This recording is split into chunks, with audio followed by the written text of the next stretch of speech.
Hey, how's it going? It's been a while. So this is what I want to do in this video is really just kind of cover a couple of things.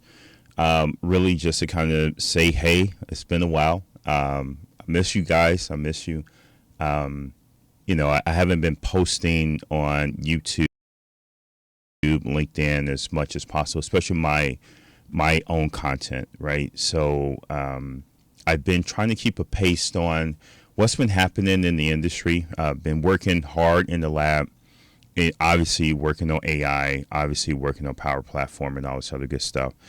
One of the things that I'm very, very passionate about, and this is mostly because it happened to me back in 2009, right?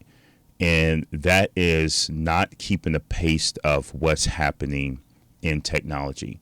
So for those of us who are consultants or full-time or running their own company or solution architects or enterprise or directors or CIOs, wherever the case may be, if you're responsible for technology for whomever, yourself or group of people, keeping a pulse on what's happening in technology is really important. And even selfishly, right? Because if you're not skilled up and up to speed, how can you help someone else, right? So, long story short, so it happened to me back in 2009.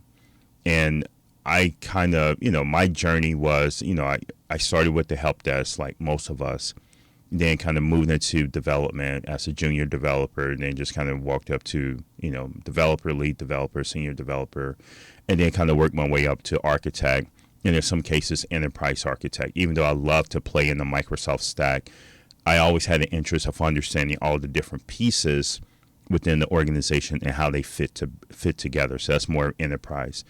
So because of that, I knew I didn't want to dabble in everything. I knew I wanted to be laser focused in either one thing or a set of things that were tightly coupled that made sense.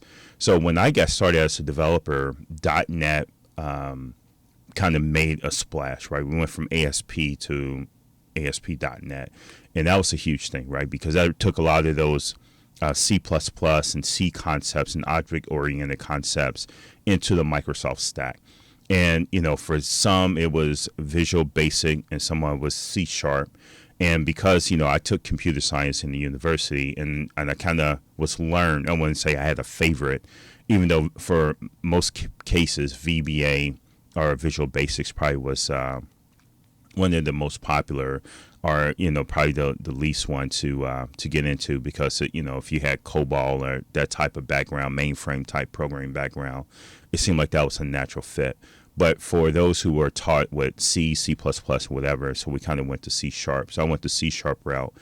And it was a time where the organization I was an employee of at the time, they were looking at building an intranet because intranets were big, right? So for most enterprise, it was, if you had a file share, you were golden. Like that was cutting edge if you had a file share.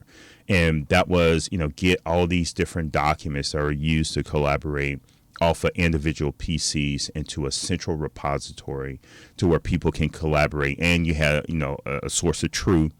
And, if everyone needed to get the latest version, there was one central location to get that. So file shares kind of ran their life cycle. There's a ton of issues with that, especially when people try to treat them like my documents directory on their PC, right? So, each department will have their starting folder, and under that, they try to make it make sense, for their department and break it up with subfolders. And over time, you just end up with 9, 10, 12 layers of subfolders in the file share. And with security, it was a mess.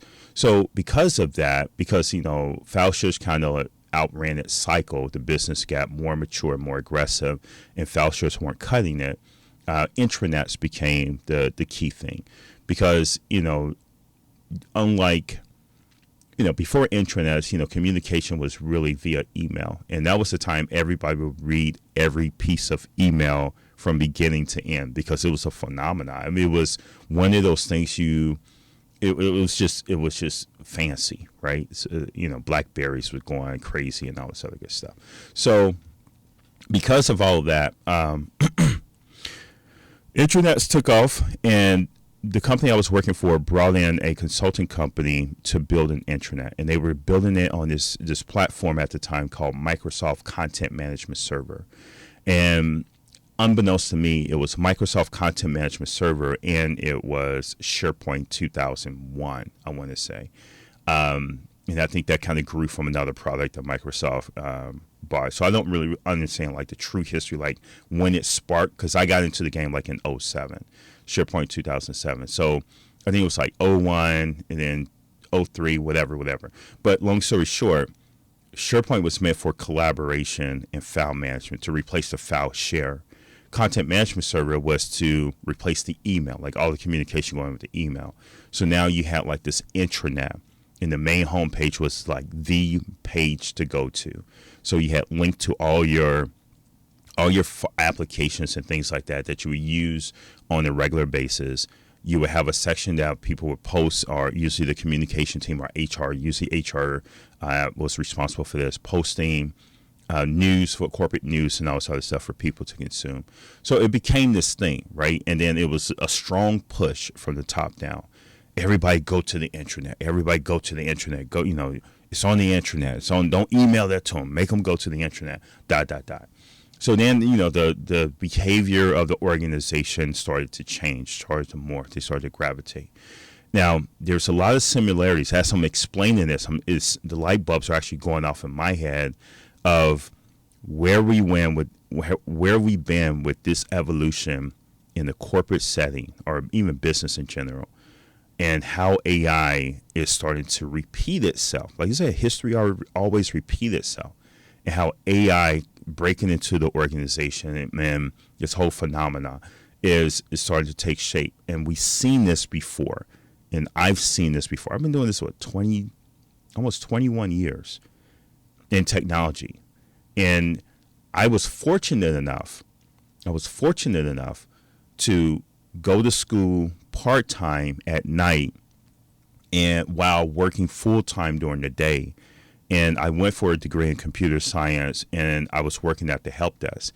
So there would be things where I would learn at school where it was just like, oh, here's a logarithmic algorithm on how to sort a large set of data and the different efficiencies. And you have like many models to compare against. And certain models were strong in one area, and other models were stronger than the other.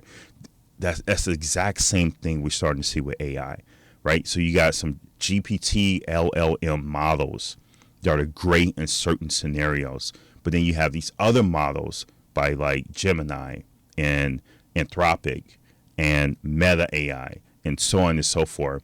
And everyone's trying to put their own spin to it, or selecting the algorithm that solves a different type of problem. So I go all the way back to where, I jumped into this.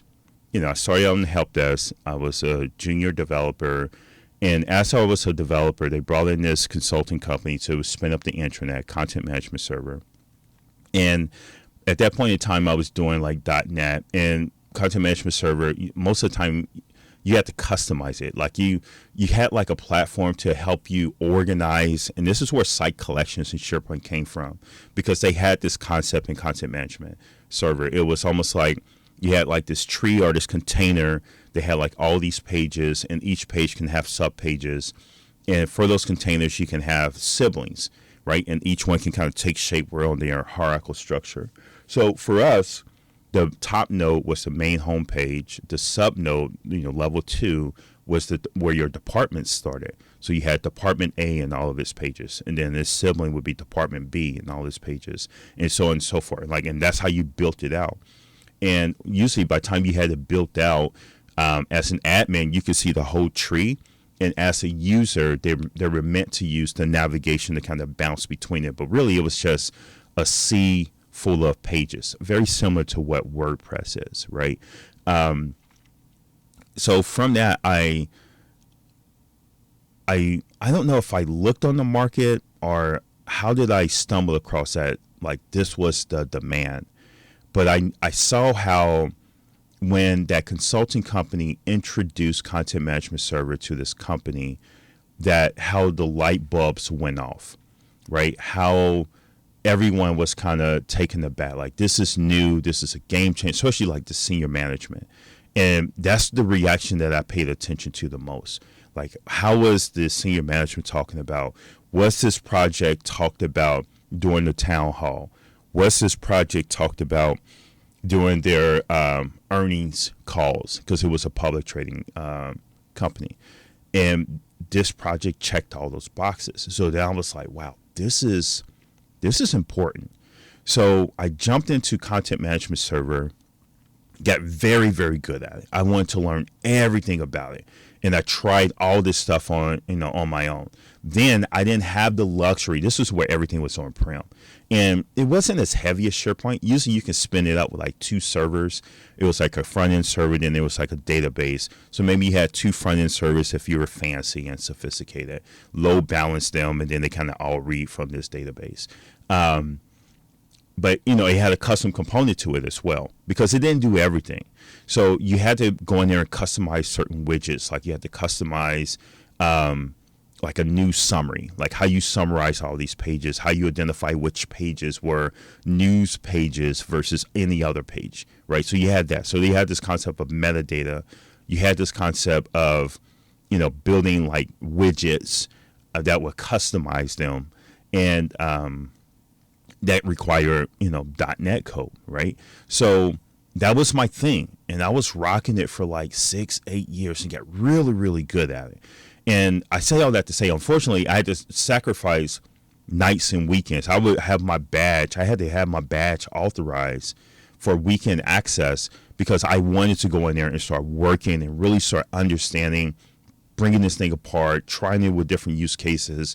I was always at the table with the business users requirements gathering, listening firsthand what they wanted, listening firsthand what their pain points were, and really just making sure, or trying to figure out. And that's the thing, you had to get creative. It wasn't prescriptive. You had to get creative on how to make this thing do what it needed to do to solve that business problem. That's exactly what we're doing today in the Power Platform. Right. So fast forward, left that company, went to Ford Motor Company. They used it. And again, because Content Management Server was only for managing content, you can look at it like Content Management Server was the communication site in SharePoint. Like, it was meant, or the publishing site in SharePoint. Go old school with the old terminology. Like, that was this thing. But to get the full picture, you needed like this other portal that did collaboration, file management, task, like introducing like a type of data component, which is now SharePoint lists. The document is now SharePoint document libraries. And but you had to have another component that does that. And Plumtree Portal was that component. So the market looked like this. If you were a Fortune 1000 company, you had some form of content management, and you had some form of collaboration and document management. Not document management like DMS, where records retention policy and all of that, but more so, here's a document. It has versions, and anytime there's an update, and maybe there's an approval process around updating it, right? The key thing from a corporate perspective was to have a central spot for all our documents, have a single source of truth, have the latest and greatest in that single repository, and allow users, teams, executives, vendors, to access this in real time to get things done. So in 2007, SharePoint, Microsoft merged the two because they saw it, and they retired Content Management Server. Now, that retirement took years, right? It probably wasn't until 2010 that it really impacted me. And I was on the cutting edge, meaning as a consultant, you always have to be on the bleeding edge because that's why people hire you. You know something they don't, or you're efficient at getting this thing done in this technology stack, and my team is super busy and we don't have the time to do it. That's the rub. Like, at the end of the day, that's what it is. That's why they hire people, consultants, extra, staff aug, whatever. That's why they do it. Now, I don't know why the screen keeps turning off. Like if you see me like go to dark and then come back up, it's because, my monitors are going off for whatever reason. Anyway, so in 2009, I was with a consultant, and I made a ton of money with content management server. I was a consultant. A lot of people didn't understand at the level that I understood it. A lot of consultants didn't understand at the level that I understood it. Enterprise, great, right? Like, how do you build this with best practices, enterprise, that it can scale with multi-server farm, dot. And I was good at it. I was really, really, humble brag. I was really good at it. So I found myself out of work because I wasn't skilled up. Once Microsoft did that merge, I didn't even know SharePoint existed. But once Microsoft did that merge, I was caught in the code. I was in the wind because my whole resume was around content management server as a consultant. And now the jobs were, we're migrating off of content management server onto SharePoint. Do you know SharePoint? No, I know content management server. I can help you that. That's good. I think we got that covered. But do you know SharePoint? Because we need to figure out how to do this right in SharePoint. Right? How do we do best practices? How do we set up site collections and because, with all of these platforms, you got 20 ways of solving the same problem. Which way is the best way? Most of the time it's subjective, but then again, the other parts is what is the right situation for you as an organization and how you operate and set it up in a way to you don't set your, paint yourself in the corner, right? So they needed that level of skill set, especially with me advertising myself as a lead developer, solution architect. That's what I needed to know, and I didn't know that. So I actually had to hit the reset button, and because I made a ton of money, and I came from a background where there was little to no money, and I didn't have really good financial discipline to where I grew up in an environment where, there was a lot of scarcity. There's a lot of scarcity mindset, and we live check by check. My parents did the best that they could with what they had, right? So I'm not bashing them, but you learn from that. And as a child, and any parent want this for their child, it's your turn. When it's your turn to be a parent, when it's your turn to be head of household, you want to make a difference, right? So you want to be better than where you came from. And that was my whole driver. So when I started making six figures and almost up to, when I can tell you right now, like as an employee, the most I made, even with all of my raises and promotions and so, and this is, and this is the reason why I left. And I don't know why I'm saying this, but I think I'm helping someone out there who is feeling like you're just going to work, you're doing the day-to-day, you're really good at it. You have a passion for technology. You know your organization can be doing way more than what they're doing. And here's the rub. Here's the thing. And I'm going to get back to it. And I keep having like these side thoughts. But here's the thing. When we were in technology and everything was on-prem, you heard about new stuff out there, but you couldn't use it. Because it was licensing. It was, we got to set up a new service to do this. It was, how do we have to install? We have to make sure infrastructure and IT is on board with this because we need to order how many VMs we need. What's the size of them? How many CPUs? How much disk space you need? What's your backup routine? Dot. That's before you even bring it in-house, right? And, you know that these things work. But to bring something in and to tear something out, it was monumental, and you had to have all these boxes checked by different departments to even move forward with it. Today's age, in Microsoft 365, that's no longer the case because you have access to all the technology. And if you need to use it, sometimes, and it's not, and most of the time, it's not a licensing thing. It is, let me go out here and see what this thing does, right? So if you look at my whiteboard, when you hit this waffle and you hit explore all your apps, right? And then you expand this out to where it has all apps. This is a basic subscription I'm showing you. And this is everything I have access to. right? And it doesn't cost the company anything more because they're already paying for this per user per month. So the technology is no longer the friction point. Even upgrades to this technology, because it's a platform as a service, it's a software as a service in Azure, it's an infrastructure as a service.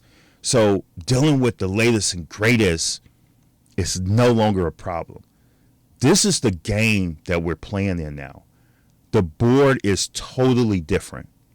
So I say all that to say, I was in that position that some of you guys are in, to where you're working for a company, you know this technology exists, they're in Microsoft 365, no one knows anything about nothing, they don't know what they don't know.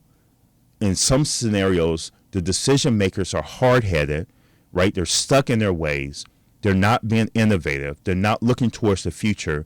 And then you wonder why the competition is running circles around you. You wonder why your processes are taking forever to get things done. You wonder why you're losing market share quarter after quarter or year after year, and sales are shrinking. And it's part of it is your competition, but part of it is the consumer behavior. And I said this before in the previous webinar. The consumer behavior has changed drastically. Time and speed and the rate of change is exponentially different in 2024 than what it was in 2009. And as you can see, this is hitting a trigger for me, because I caught myself in that crosshairs. So one, it was the corporation's fault. Second time it happened, it was my fault, right? So the corporation's fault, this is what it looks like. So if you're experiencing this, you need to start polishing up your resume. But before you polish up your resume, you need to start making sure that you're playing with these tools on the side. And I say all that to say, to cover two open pieces of that conversation that I left open. One, I had to make sure my badge had access to the nights and to the weekends, and I can work late. And that was because I couldn't stand this up at home. I couldn't spin up a content management server. Actually, I tried, but it cost me several servers, a huge supercomputer. People thought I was a gamer. I'm not a gamer. I'm just trying to turn content management server on, right? And at the time, I need like 8 gigs of RAM was huge, because everything was like 512 megabit. You know, if you had a gig, that was awesome. Here I am, 8 gigs of RAM, because I need to build everything on one PC. I need to have my SQL there. I need to have my content management there. I need to have my Active Directory there. Like, man, I had to figure out what was Active Directory. How do I create a directory? Creating accounts and user accounts and groups and I had to learn all that stuff on my own. So once I got some money and a fast internet speed, I wasn't doing dial-up anymore. I can't remember exactly what I was doing, but it wasn't dial-up. But once I kind of got money and I was rolling, then yeah, I would spend that up. But before that, I couldn't practice this stuff at home. So if you're in a situation where you know you need to leave because the company culture is suffocating you, and you see that they're either flat or they're about to flat line, right? You need to start skilling up.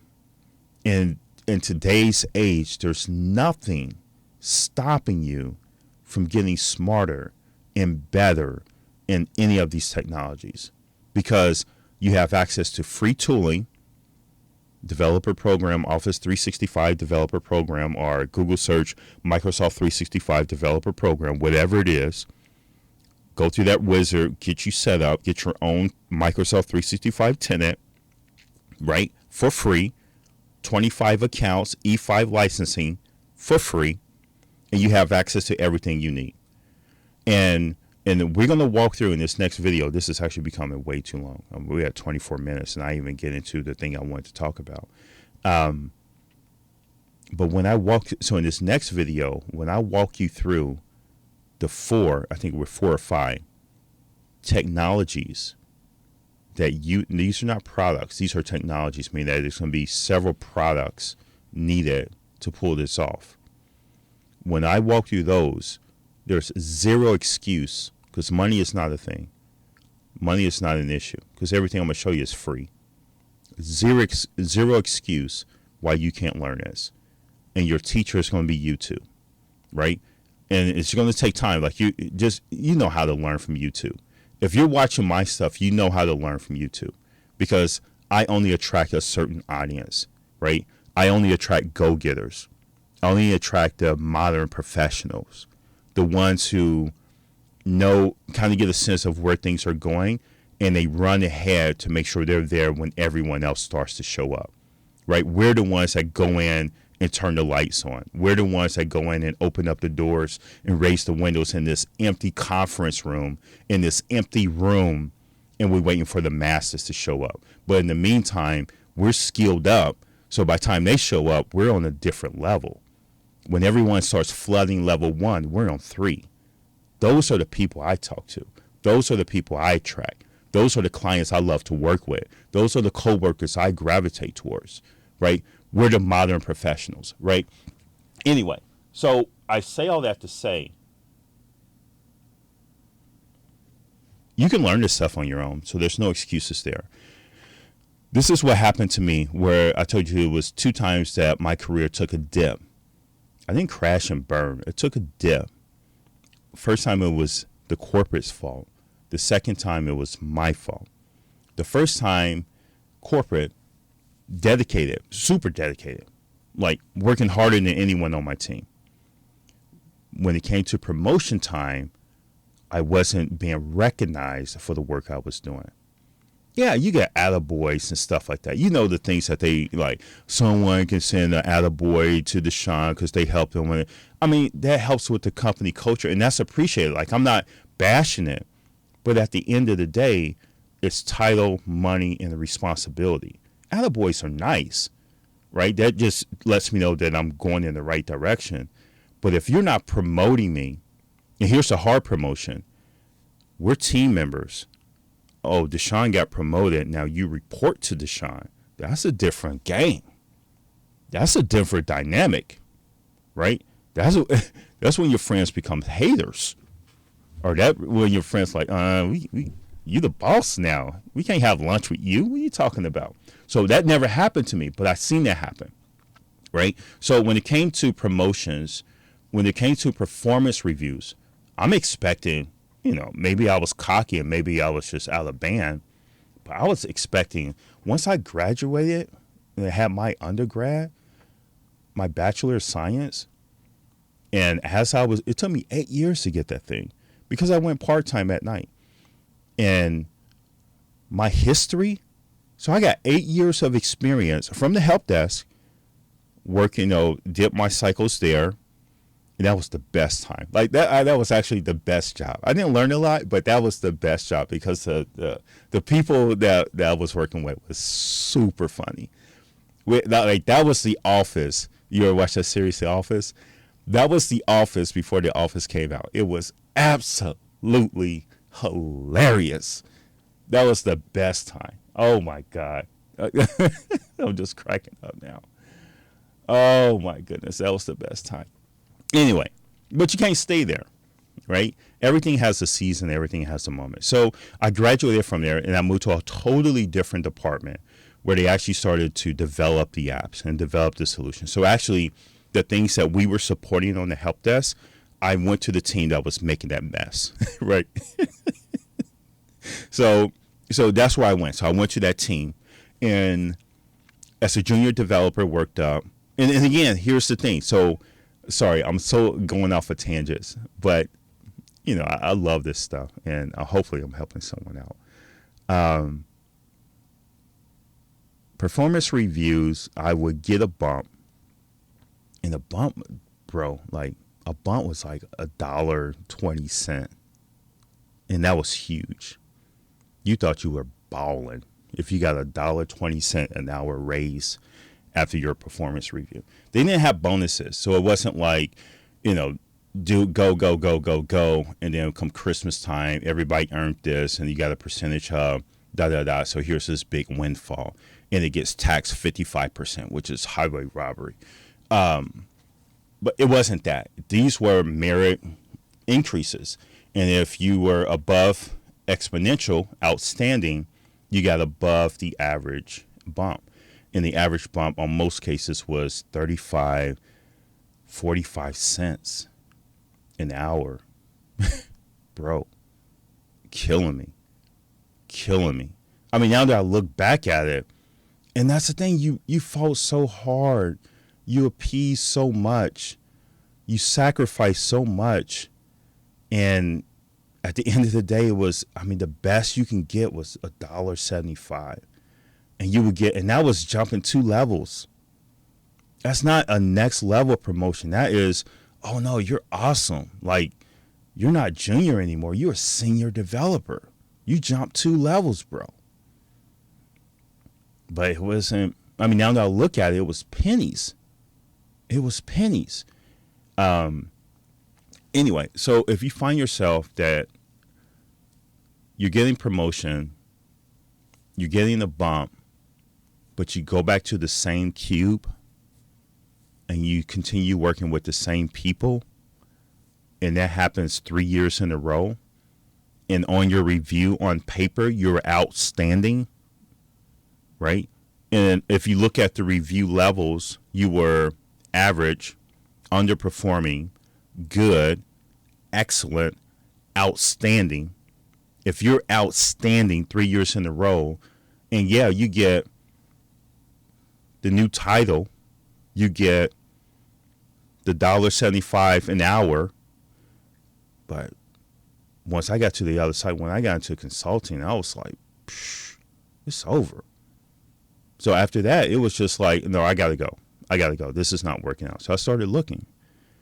And I didn't know what I was worth, because that's the thing. Like, when you stay in a certain area for so long, you don't know what salary range you really should qualify for. You see the salary ranges, but you don't know if what they're looking for, if you qualify for that, until you interview. And then you get that offer letter from the other company. So I left there as a consultant. So I actually got picked up, and I didn't know the range of consultancy. It was a staff aug position. So I got picked up as staff aug, and that's how I got into Formo, the company. But it was a contract to hire situation, right? So it was almost like a test you out. Come on board. You have content management server. We need content management server. We actually have a huge program developing that in that technology stack, and we're going to give you a signing bonus, and we're going to pay for your travel, because you're coming in from Chicago, so we're going to relocate. We're going to pay for your relocation, and help you find an apartment and all this other good stuff. So to me, it was the sweetest deal ever, because I never experienced that. And again, I came from a position of need and lack. So when I moved from Cincinnati to Chicago, it was all on me. It was all on credit cards, because we didn't have money, but I had good credit, because I knew to pay my bills on time, right? That's one of the things that I wanted to be different. I didn't want to be cash strapped. I didn't want to have poor credit. So I had to figure out how to make the money, right? But, paying my bills on time was in my control. Making the money was something that I was working towards. It didn't realize itself yet. So then once they said they're going to pay for everything, and I didn't have to pay out of pocket, and they gave me a $10,000 sign-in bonus, and I think you received it like after month 6 or something like that. I was like, bet. Why not? Like, I thought I made it. I was like, I felt like I got signed to the NFL, because I was going to a big company that was known, Fortune 500. I got to relocate to see a different city, and I was super happy. And the company at the time, they threw a going away party. We all went to this restaurant that we all love, and like the restaurant, the one restaurant that's like right around the corner from where everybody works, so it's easy to go to. And every time there's a celebration, it becomes coined as the restaurant to go to. But yeah, so I went there and left with a lot of great memories, a lot of good friends. That was That was the saddest part. It was the people I was leaving behind. But I had to turn and look forward and the opportunity. So I went Ford Motor Company, and that I started to get a sense that this is the same thing that I just left, but on a much bigger scale. And they sold me at the interview that we're global. I mean, if you see something over here in a different country that you like, you can apply for it and they'll make it happen. We got people that touch down over here for 3 months, then they come back. So I was like, dude, like I can travel and see the world. I can go here for 90 days and see what they're doing and get that experience and da da da da. But once you get in there, it's like, yeah, you don't do that until like year 5. You got to work your way up. I mean, everybody trying to do that. You got to get in line, newbie, new hire. You got to get in line. Like we got people that been in line for 6-7 years waiting for a slot or that opportunity to open up. Oh, I wasn't aware of the timeline. I wasn't aware of the union type mentality that you almost have to wait till somebody die to get that role or to start to move up in rank. So I got wind of that very, very early. It wasn't going to take me 8 years to figure that out. So I signed on as a full-time. I think I was full-time for probably 7 months. And what sparked it, I went to lunch with a guy. And, I started making friends. Actually, one of my friends that I met there now, we're very close now to this day. But I went out with another person to lunch. And it was more like, let's catch up, da, da, da. And they were new to the team. So and that's what you do. Like somebody new come in, you go out to lunch, you hang out, you get to learn them a little bit more, da, da, da. So that's what ended up happening. But when we went to lunch, and I always go to lunch. And when you go to lunch, it's always you stand in line, you order what you want, you pull your credit card, you pay for your meal, you grab it, you go to the table, and then everybody chop it up. What did you get? What did you try? Did you try this? Like that was the thing. We do that every day, all day, no problem. But this lunch was different. This lunch, we get to the counter. He orders before me. I come up, I order my thing. And he was like, nah, I got it. Bro, what you mean? You breaking protocol. Like, we pull out the credit card, we swipe it, we put our stuff on the tray, and we go back to the table. What do you mean you got it? Nah, bro, I got it. I need the write-offs. You need the write-offs? What do you mean? And from that point forward, from that conversation, my life changed forever. Because he was an independent. He was a staff aug. So a staffing company hired him. He was an independent on his own company. So he was a 1099, not a W-2. And I don't think they did corp to corp. So corp to corp is the same structure. Corp to corp, you carry the insurance. 1099, they carry the insurance and they just bring you in as an insured party on their insurance as a staff aug. And then they work with the corporation, and that transaction is usually a corp to corp. So he was a 1099, but he got to write off business expenses, business meals, and stuff like that, right? And this is not a tax class, so I'm not going to go through all of that on what does that mean exactly. But it was a different game. And man, when we started talking numbers, I was like, okay, this is serious. I mean, you talk about 2x. And it happened. It happened. So when I was staff, I thought I was balling. The most I ever made at my full-time job was $32 an hour. When Ford, and again, it was the signing bonus and all that other stuff. So the package had Ford's name tattooed on it, but it was actually the staff aug that was doing everything, and then Ford was just reimbursing them, right? So, but when Ford gave me my offer, or the company gave me my offer, I remember like it was yesterday. It was $45 an hour. I almost called my mama and was like, Mom, I made it. I'm rich. $45 an hour. a 24-year-old, no responsibilities, living life to the fullest, right?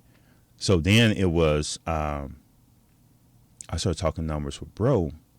And he was like, and the light bulb went off, because it was like, man, we doing the same thing. Like, how are you independent? Like, how are you not a W-2?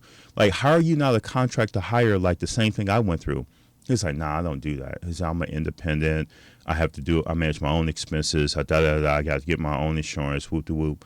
And it just broke the whole game down. This is how you get started. This is the difference between corp to corp, 1099, W-2. And to this day, I don't even remember his name. And we never stayed in contact. But he put me on to so much game that changed my life. And he was right. I didn't 2x my salary, but I 1.8 my salary, like 1.8x, right? I didn't get all the way up to the 2, but it changed my life. I mean, just imagine what you're making now and multiply that by 1.8, and you start making that tomorrow. How would that change you, right? Vehicles change. I wasn't really a flashy guy, but then I was. Now that I think about it, I had my spark of flash, because I had the income. I had so much disposable income. It was crazy.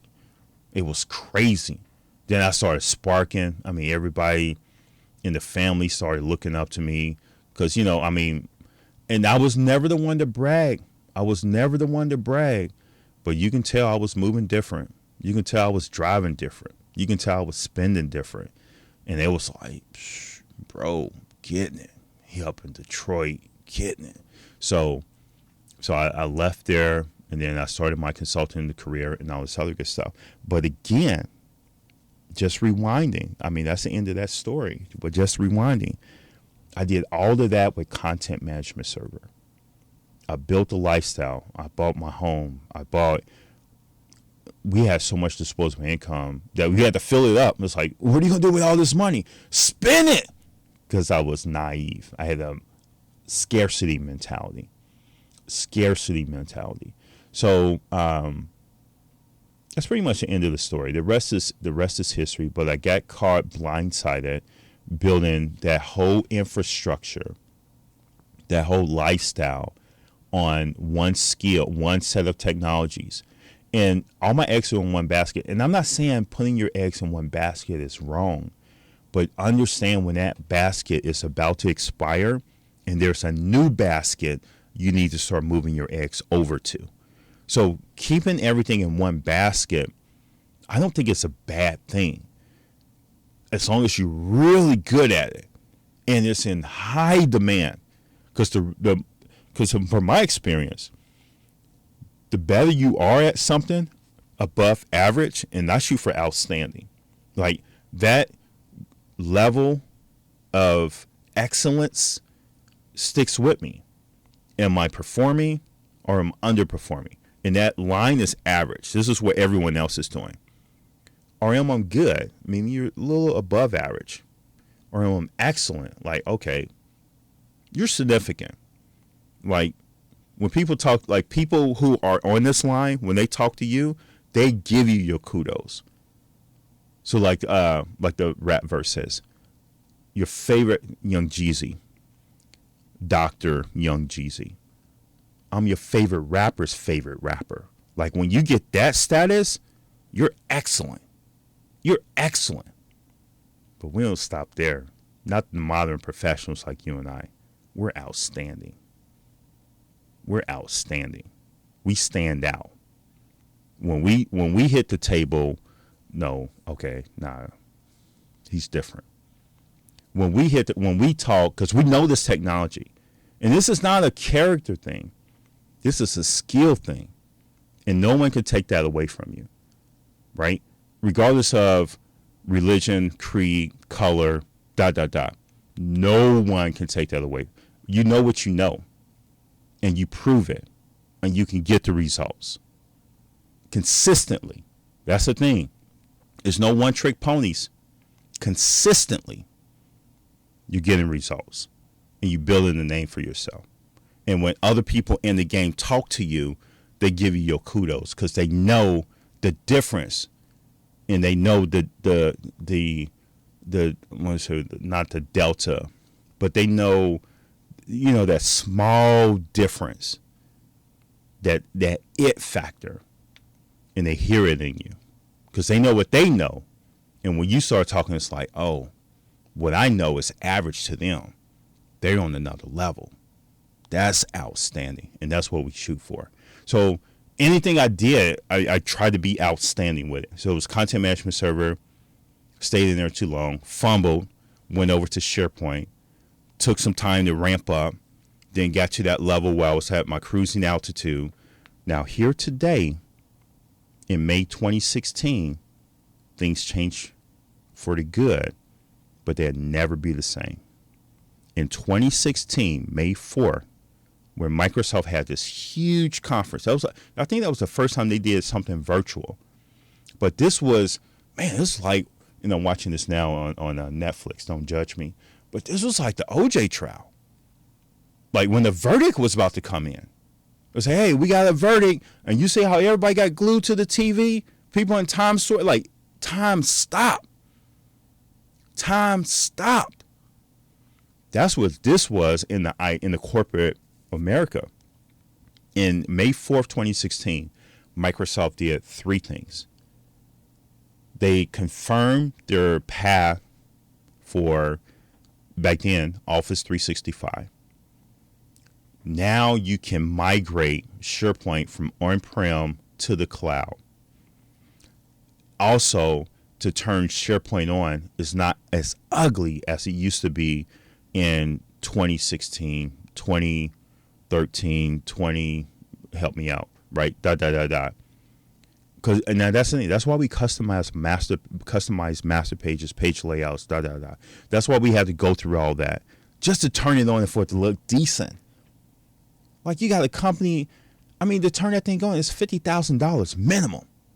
That's a $50,000 budget minimum just to turn it on, and it's ugly. So then you put another 50,000 or 100, whatever. So you almost $250,000 to make it look decent, but you're still working out of the box. So now you're like, I can't get all the functionality I need. So now we have to bring a crew in to build these custom web parts. Okay, custom web parts, you just 2x, 3x your budget. Because once you start customizing the web parts, it's, I need these business applications. I need this automation. I need this back-end batch jobs that run at night or run on the weekend. I need these custom web parts so my user can get a summary of the news. Maybe there's some personalization, Oh, we got so many departments now. We have to rewrite our information architecture, blah, blah, blah, blah, blah. Like, that's what it was. And then at the end of the day, you're flirting with a $1.2, $2.5 million budget just to make SharePoint do a halfway decent job to keep pace with the company. In May 4, 2016, Microsoft changed that. We got this thing called Modern SharePoint. When you turn it on, it's beautiful. Let me show you what it looks like. Everybody was floored. I was like, holy smokes. You don't have to customize web parts anymore. When you drop these web parts in, they're highly configurable. And we didn't replace all the web parts that you had, because they had out-of-the-box web parts, but they were horrible. We didn't rewrite all those web parts. What we did, we turned on analytics, and we identified the 5 or 6 web parts that are most commonly used. We're going to throw that in there too, right? Oh, and by the way, we know for a fact that a lot of you guys can take advantage of this from day one. So we're going to support both in the cloud, classic SharePoint and modern SharePoint, right? With the understanding that if you do on-prem and you have to get to the cloud ASAP, right? Because a lot of us are getting close to end of life, and we don't want to upgrade our SharePoint on-prem. We want to get it out of our data center. Okay, do a classic to classic migration. Not highly recommended, but in certain situations where it's a must, this is the path you take. Else, you do on-prem to modern. Now, those first few months, boy, it was rough. It was rough. We felt like we were losing functionality. We felt like it was half-baked. We felt like it was actually not really usable. For some intranets, we was like, you know what? I don't know if we want to jump in this thing both feet. I mean, Microsoft actually took a stab at this and then kind of wrote like it hit stalemate. So, and I think that's when they also announced that Jeff Teeper was coming back to the SharePoint program. So I say all that to say that shift is when that was the other shift. That was again my SharePoint on-prem. That was again my content management server to SharePoint, and I saw it. So the first time it was the corporate's mistake. The second time it was my mistake because I stayed on content management server so long that I couldn't find a job. I couldn't find a consulting job. So I had to go back to full time, right?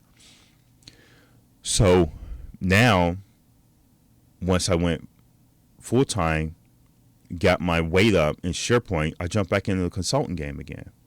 And then that's when I went to Vegas. Shout out to my boy AJ and Joe, and no one else to mention. But that's when I got back to balling. My rate jumped up. I mean, I'm 3 figures an hour now. I mean, I jumped up. And now I had to pay catch up. So I didn't look at it like I was balling out of control, because then I got smarter with my finances and all the other stuff. Because that's the thing, like when you go to consulting, to W-2, we love the benefits, we love the vacation, we love the flexibility and all this other good stuff. But man, there is a huge difference in income. Holy smokes. Like I felt like I retired. I was like, dang, I got to live off of 60% of my salary? Don't know what I'm used to? So then my wife, we all looking at the books, trying to figure it out.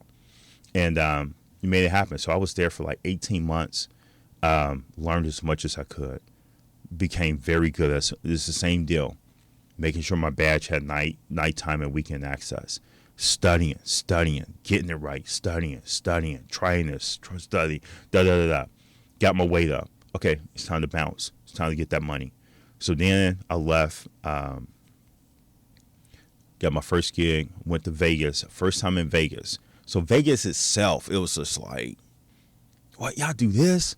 Man, when you walking down the street with an open flash, like, what are you doing? Girl, you better put some clothes on. Hey, that cowboy's naked. Like, I seen stuff like I've never seen. I'm from Ohio. Okay, I dipped in Chicago, but Chicago, I was in the burbs. I dipped in Detroit, but Detroit, I was in the burbs. This was a different level. So I was like, okay, it's different. Hotels are different. Everything's in the hotel. You see a show, you're in the hotel. You go to one of the best restaurants, you're in the hotel. You go on the canoe ride, you're in the hotel. Not only in the hotel, you're on the second floor of the hotel. Shout out to the Venetian. But stuff like that, like, I mean, I was just starstruck. I was wild. And then, it was a situation where it's just like, hey, we need you on site Monday through Thursday. We know you're coming in from out of town. Like, this was already established at the interview process. And a lot of these, and I just knew, like, everyone wants you on site. Like, this is pre-COVID. Working remote as a consultant was, like, not a thing. There was very few people who had an exception to get that type of role. But I always had it. Because once I stepped in and I proved myself and I started executing and I started delivering on a consistent basis, they wanted to make sure I was happy. And the first thing I would always complain about was like, man, this travel's killing me. Well, I was in New York for 3 years. I was in New York. I'm still on content management server, but I was in New York for 3 years. I had an apartment in Jersey, and we just bought a house here in Ohio. So I'm maintaining 2 households, 2 everything. Mortgage, rent, utility, cable, internet. Like, maintain everything. But for me, I made it a must because I was a little bit bougie, right? I made it a must because I was like, I'm jumping on this plane Monday morning, 6 a.m., first thing smoking, hit LaGuardia, jump into a taxi, go straight to the office. Like, I need to be bagless. The only thing I want to be carrying is a change of clothes, rolled up tight at the bottom of my laptop bag, and my laptop bag. That's it. Like, I only want one bag. It's going to have my laptop and it's going to have a change of clothes at the bottom. But at the apartment, and in New York, 8th Avenue and 32nd Street, they dress different. I'm at the what's it, Port Authority building. Now I think it's Google. A block away from Chelsea's Market. We balling down there. Everybody suited up in the building. Like, New York laid back. You can have a millionaire, billionaire walk right past you with a polo, jeans, and some, they're like LA. They're not going to flash their money. But in certain situations, you pinstripe, wingtip, double, what do you call that, tie that's real wide, double knot tie, wingtip tie, whatever. Like, that's how they dress just to come to the office and sit in the meeting. And then they leave, get undressed, work out, do whatever they do. So because of that, because of my travel, 6 a.m., first thing smoking, get into office, in the office by 9. Because, I think they were calling it agile, but the project I was working on, shout out to Alejandro. The project I was working on, 9:30, we didn't go into a queue. We gathered around the lead architect's cube. We didn't go into an office. We gathered around the lead architect's cube. And in there, that's where you got what happened over the weekend, what we need to focus on. We're on project, because we were building the product for a professor at Georgetown. And we had a very tight deadline. So, and we were doing stuff that had never been done before. So, that's what we was working with. So I say all that to say, I had to be there at 9. The sender was at 9:30. I had to be there at 9:30. I had to travel light because I'm going straight to the office. And then after, just imagine you up at 4. Like, I think I'm up at 4. I think I'm rolling out at 4:30. Up to the airport, getting checked in. Thank God, no one's there that early, so security is pretty quick. Jump in the commuter plane. Felt like a private jet. You got one row of seats on this side, double seats on the other side. Very thin aisle. No one's walking, like they're not walking up and down the aisle with I would say a shopping cart, but like a refreshment cart. They're not doing that on that small plane. Someone's walking around with drinks in the hand or passing them out. So if you're in row 10 or 11, they walking down there, with your drink and handing it to you, da. So, but I did that for 36 months. Well, actually, I did it for 12. So then after that, it was more so, this is killing me. I'm in Monday morning, and here's the thing. Most consultants flew out on Thursday. I couldn't leave until Friday afternoon at best, right? Or I would have to stay over. So my home time was like 36 hours, 48 hours at max, right? I would hedge it, right? So with that, I was like, I need, all my clothes and stuff has to be here. I can't be checking in, checking out every time. And then New York is just so dynamic. I can never find the same spot to where I was consistent. So every week, my location would change. And sometimes the money was tight. So I would be like in Long Island or Staten Island, then have to train it and all this other fun stuff. So I was like, I need an apartment. This is not going to work. I need an apartment. So once I got the apartment, I can be a little bit more comfortable. And I try to justify it to say, okay, I don't have to eat out every night. I can stock the fridge and stuff like that. That's when it's funny. I remember this. Fresh Direct. Fresh Direct was the first Blue Apron, right? Before Blue Apron was a thing.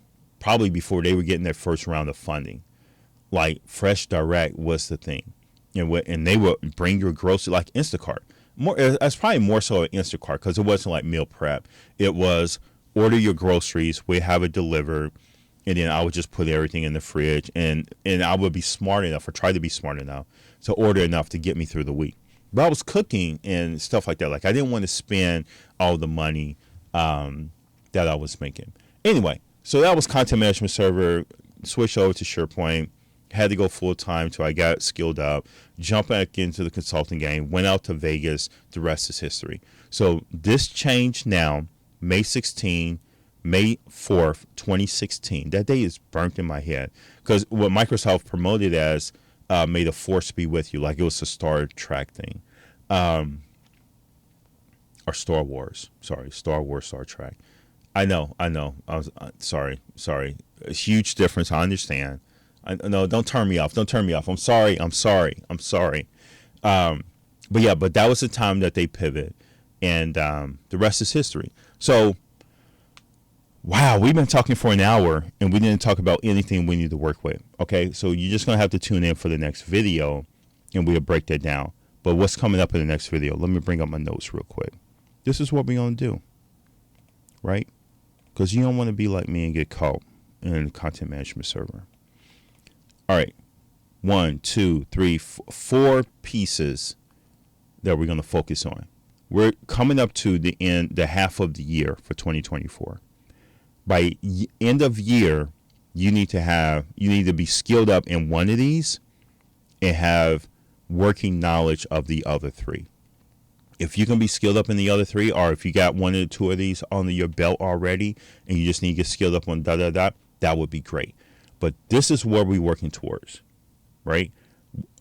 This is 2024. May 4th of 2016. So this was 8 years ago when this thing happened. I really wish I would have made this video on May 4th of 2024, but I didn't. It's May 11th.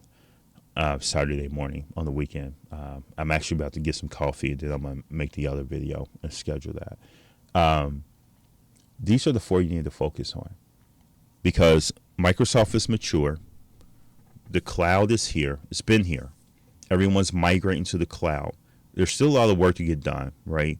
There is October 2026 is when SharePoint 2016 becomes end of life, meaning that it falls out of support. Microsoft is not going to support it unless you're paying them a premium to support it, right? So with that date coming up, there's a lot of people moving to the cloud. There's a lot of organizations moving from the data center. I would say this is like the last wave. You're going to, even after the last wave, you're going to have like some sprinkles here and there. But it's matured. It proved itself. People are moving to the cloud. It's a different beast. Your role changes. There's no SharePoint farm admin in the cloud. There's site collection admins, and there's SharePoint admins, and there's global tenant admins. So even the administration has changed. The administration is split, right? The activities in SharePoint are split.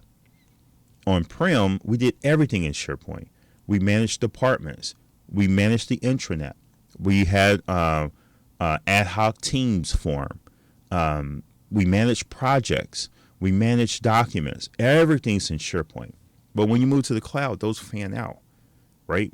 They got best of breeds for each one of those, right? So understanding, one, how do they fan? Which one of those you should pay attention to? And actually, I'm going to give you the answer now. And you as an individual, so you don't get stuck in content management server, you as an individual, what you need to focus on. So I'm going to give you this before we wrap up this video so that way you don't have to wait for the next. Power Platform, learn it. Learn it. Even if you're a full stack developer, learn it. Power Platform. Get very efficient with Power Apps. Very efficient with Power Automate. Understand the different data sources. Understand the difference between when to use SharePoint, Dataverse, or Azure data source. And when you say Azure data source, that could mean Oracle in Azure, SQL in Azure, Azure Cosmos DB, ... right? Learn it. Learn it. I can't stress this enough. Learn it. Because what's happening, no, I'm not even going to go into the reason why. Learn it. Trust me. In the other video, we're going to break these down to the second, third level degree. And you're going to have a full understanding and understand where I'm coming from and what I'm saying. Second one, custom co-pilots. What does that mean exactly? In the Power Platform, they used to have a thing called Power Virtual Agent, building the chatbot. Building the chatbot in PVA was a pain in the butt, right? Because building the chatbot in period was a pain in the butt. PVA actually made it the pain in the butt digestible. With PVA, basically you're going to have this chatbot. It's supposed to be smart. You can ask it. We know what chatbots are, right? So I'm not going to go into what's a chatbot and all this other good stuff. I'm going to kill this alarm. So we're not going to go into that. But understand that those are now rebranded as Copilot. You still have the capability that you have with PVA on creating a chatbot, topic answer, topic tree. Oh, they asked this. Oh, do this. They asked this and do this. Or they asked this and do this. Oh, they asked this and I don't know what it is. Okay, by default, do this, right? You still have that. But what makes it Copilot, and the reason why they rebranded, is because now you have AI. So imagine erasing all the topics, grounding the AI. You're going to hear that term a lot. Grounding, RAG, fine-tuning, vectorized databases. All those are needed to get the AI to have a natural conversation over your data. That's what custom copilots are.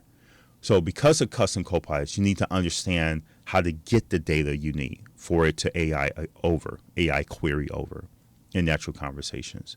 So, and then these copilots, the way Microsoft is positioning itself, can be everywhere. They can be in Word. They are Word, Excel, PowerPoint, SharePoint, Teams, OneDrive, in Studio, in Visual Studio Code, in GitHub, in your development applications in Power Apps, in Power Automate, and They're everywhere. They're everywhere. The Copilot's everywhere. So you want to understand how you create, one, understand how to use it, prompt engineering, all that stuff. Like I didn't even mention that because that's understood. You should know prompt engineering the same way that you know how to send an email. It's understood. It's like that's where we are right now. And if you have no idea what I'm talking about with prompt engineering, that's what you're doing for the next 4 hours. You're researching that and focus on ChatGPT. Don't get bogged down with But at the end of the day, it's the same language, it's the same strategy, it's the same structure against all the AIs. But you should know how to prompt engineer. You should know how to create good prompts or sloppy prompts. And if you're not getting what you need from the AI, how to re-engineer your prompt to get to the goal. The AI is going to give you the answer. You just have to know how to tweak it and engineer your question to how to get it. And engineer is going to be everything, even in your custom Copilot, even in your custom Power Apps AI app, even in your custom Power Automate AI process. The prompt is everything. Like that's the secret sauce. So you got to learn that. If you don't know what I'm talking about, you got to get good at it. That's what you're doing on YouTube for the next 4 hours. Okay. So once you have that is Copilots, understand how to ground your data in Copilot, understand Copilot Studio, what it is and what it's not. And here's the other thing. And you can wait until this is one piece like later on. Right now, OpenAI, the makers of ChatGPT, they're kings and queens of the hill. They're on top of the heap right now. But best believe, everyone here, the army is coming.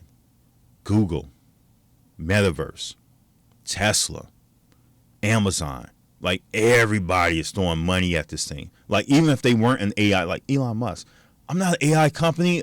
Over the weekend, after a few coffees and biscuits, tea and biscuits, all of a sudden, oh yeah, we're spinning up an AI agency. And we're going to put it everywhere. Same with Metaverse. Social media, Facebook. They're social media. Oh, but we got an AI agency. That's how serious this thing is. And the thing about it is OpenAI was first, but they're not the smartest. Best believe they're not the smartest. Not saying they're not smart. They're not the smartest. They're excellent. There's something outstanding on its way. But everyone's trying to be outstanding because everyone wants everybody to use their stuff, right? So understand that there's different models coming where it's centered around, and Microsoft knows this as well. So they're hinting that they're pivoting. They're hinting that they're building their own, right? So understand that it's OpenAI now, but build an infrastructure, especially as a solution architect and tech designer like we are. Build an infrastructure and a pattern to where you can swap these in and out easily. And more importantly, build an infrastructure or a pattern that where in your Copilot, the user can say, I want to use the latest and greatest, and I want to use ChatGPT, or I want to use this model, or because of this, I think I want to use this model, if they're that advanced, right? So give them that flexibility. Here's another one we need to tackle. Holy smokes. And this one we're going to learn together. I don't have all the answers with this. I have enough to where when I saw this, that I was like, this is a game changer. This is a SharePoint. This is a SharePoint. There was an old way of doing things, but this new way, this unified data platform, is an absolute game changer. And it solves a lot of data problems that we have. Your company is not getting smaller with data. Your company is not barely growing with more data. You're exponentially growing.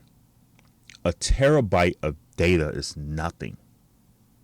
Nothing. Right? Petabytes becoming the new norm. There's no shortage of data. We actually have too much data than the human can even consume and digest and understand. But we understand that there's gold in the data. There's insights in the data. There is answers to your problem in the data. So this next one, the Microsoft Fabric platform, is one that we need to understand. Now, understand what I'm asking in my position here. I'm not saying go become a data scientist. I'm not saying go become a data engineer. I'm not saying go and become a data architect. I just said those words. I don't even know the difference between them. I just know they all start with data, and those are the roles I hear every time we start talking about big data, data warehousing, and all this other stuff. Like, I don't know what any of that stuff means. But you're going to be a consumer of that data, which is why you need to know this platform. All your Power Apps, your Copilots, and all that stuff is going to consume this data, right? So, and again, I'm not going to go into the detail. I'm going to say that for the video on why this is important. But understand, again, you have your developers program, your Microsoft 365 developer program. You get your dev tenant. You go out here, you find Microsoft Fabric, and it's hard to find.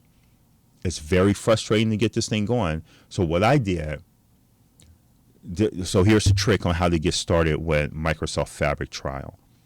Fire up your dev tenant, and I think it's available in the dev tenant. I want to say I tried it and I couldn't enable it, and I had to go to a commercial tenant that I pay like $50 a month because I got like real users and stuff like that. And I tried it there and I was able to light it up. So maybe at the time in this video or about the time that you get to go this, you may not need this trick. But this is what I would do. And you know we use browser profiles because we're modern professionals and we know how to toggle between different tenants without getting slipped up, right? So create a browser profile in your dev tenant, get signed up, get everything logged in. Log into your dev tenant in your browser profile. And in the new tab, Google search Microsoft Fabric trial. And that's going to bring up like a marketing page, and it's going to say something like get started. Click here to start your trial. You click it and it automatically authenticates you and set up the services needed in your tenant. And now you have a trial for that user, and it's 60 days. You got 60 days to play. That's what you're doing. And then once you get that thing fired up, you're going to get this beautiful dashboard, and we're going to walk through it. Do what I'm doing now. I'm carving out at least once a week, 5 hours a week, going through the Learn modules in Microsoft Fabric, because there's so many pieces too. Like, I feel like Microsoft Fabric could be its own Microsoft 365 platform because you got so many different bubbles in there. And for me, because I never been the one to learn like Power BI, I just never carved out the time to be really good at it. And I love it. I love it. And it's needed, right? Because you build this Power App, you build this Power Automate, you generate all this data in the SharePoint list. You would love something to visualize that data. Yeah, here's my review process. Oh, these are the open requests you got. This is the average time it takes to approve them. This is the request by category. You can slice, filter, like I would love to give that to my business user, my executive team, right? It's more of a shiny coin. It doesn't impact my process, right? We can still get things done, but to be able to visualize it and measure it and KPIs and all this other good stuff, like the project managers, the executive team, they love that stuff. So, but I never got into building those out. But Fabric, so I say all that to say, if you're familiar with Power BI, you're going to have a natural transition into Fabric. You're going to have some different data points that you need to understand. What's a pipeline? What's a data? What's a one like? What's a lake house? What's a this? What's a data warehouse? What's mirroring? What's shortcuts? What's Sparks? What notebooks? Like all that terminology, you got to get up to speed. And we're going to do this together because I don't know it. So I'm going to learn it and I'm going to say, this is what I found. This is the use case, blah, blah, blah. Right? I know some pain points of why we need it. And maybe we'll use that to spark our discovery. But that's the one we're going to learn together. But you got to know it. The last one, should have been the first. And you know exactly what it is. It's AI. It's not going anywhere. It's not going anywhere. Understand real use cases with AI. If you're not doing it already, you're already looking at prompt engineering because we talked about that. Now you're looking at prompt engineering. How does it apply with ChatGPT? Most businesses will not use ChatGPT, right? Because we don't want the risk of using company data. And if your organization is big enough, they probably killed it. Right, so if you go to ChatGPT and try to Google search it on your company laptop, it's blocked. Right, most companies won't use it because the fear of training the ChatGPT model with company data. And there's articles about what happened with the AWS developers. They were trying to use ChatGPT to make their code better. They pasted the code into the chat prompt. And ChatGPT fixed it. It found the bug. It helped them optimize it, Someone came behind them months later and started asking a question related to the problem that they were trying to solve. And ChatGPT responded with their source code, responded with sample variables that they used to solve that problem. And since then, OpenAI said, "Hey, your data's private. It's your data. We don't use that. Like they give you the whole spiel. Companies don't trust it. I wouldn't trust it. I wouldn't put my social security number in ChatGPT in any shape or form, right? So it's that type of deal. We're dealing with personal information, personal identifiable information. We have to be HIPAA compliant. We have to be compliant with other regulatory, GDPR type regulatory, all this other good stuff. So you're going to understand prompt engineering. You're going to understand what the chatbots are. You're going to understand what GPTs are. More importantly, you're going to understand the API that ChatGPT is using behind the scene, because you want to replicate that in a safe way with Azure OpenAI. Right? This is Microsoft leveraging their relationship with OpenAI, the creators of ChatGPT, to get versions or copies of their model installed in your Azure tenant in a secure way. So the same way that you store all your SQL data, your stuff in Azure Blob Storage, and you have all your Azure functions and Azure Webs and all this other stuff executing in the Azure tenant. And all of that is secure. You have your parameters set up. You have your subnets and all that stuff set up to where nothing goes outside of your tenant. That's where you need to be. And you need to understand how Azure AI, Azure OpenAI plays in that space. Get familiar with Azure AI search, right? How to index. Understand what vectorizing means. What is a vector database? How to store and query AI against structured data. How to store and query AI against unstructured data. What security parameters do you need to consider when you're doing an AI query? Imagine this. You're in HR. You have a SharePoint document library. You have a folder where something is locked down. You have other folders where only certain people have access to.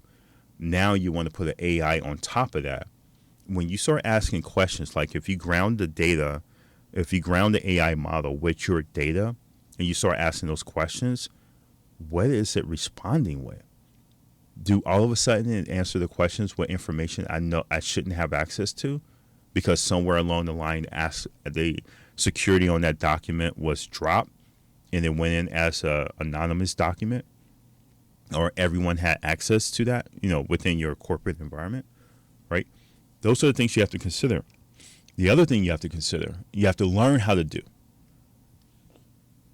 All these bells and whistles are there. All these configuration options are there. You have to learn how to do it. The other one is Microsoft Purview, right? That's what's going to keep you safe. That used to be the compliance center, right? So, in your SharePoint scenario, you got documents stored in the document library. You have those documents labeled or tagged with sensitivity labels. Internal use only, confidential, highly confidential, company secret, whatever the highest thing is. And only certain people are able to see that. How does that relate to when you start grounding this AI with your data? Right? So you have to learn what you can and cannot do there. So AI is going to be that's going to be the big fish. And you can do these in whatever order you want to do these in. I don't know which order I'm going to do them in, but I'm going to dedicate a video per, really just to spark your learning, really just to spark on the outstanding level you should be at to really know this stuff, and then kind of go from there. All right, I need to get some coffee. Sorry, this is an hour and 22 minutes. I didn't mean it for it to be that long. I went in, I was like, let me shoot this quick 12-minute or 20-minute video and chop it up in the series. But sometimes the flow is the flow, and you don't want to break that. Thanks for welcoming me back. We're going to put some very interesting things here on the channel. Super excited about this next chapter. It's a perfect time to be in IT. It's a perfect time to be able to support businesses. The landscape is drastically different than what we used to. Consumer behavior is drastically different than what we're used to. Look at social media. Reels, stories, streams, short form content is leading the way. There's still long form, but look at your consumer base. Look at this new wave of consumers coming into the market. Their buying behavior, their attention span, how fast they expect things. I just ordered, what was it? It wasn't batteries. It was something else. But I got it the same day. Oh, I ordered some socks off of Amazon. Got them the same day.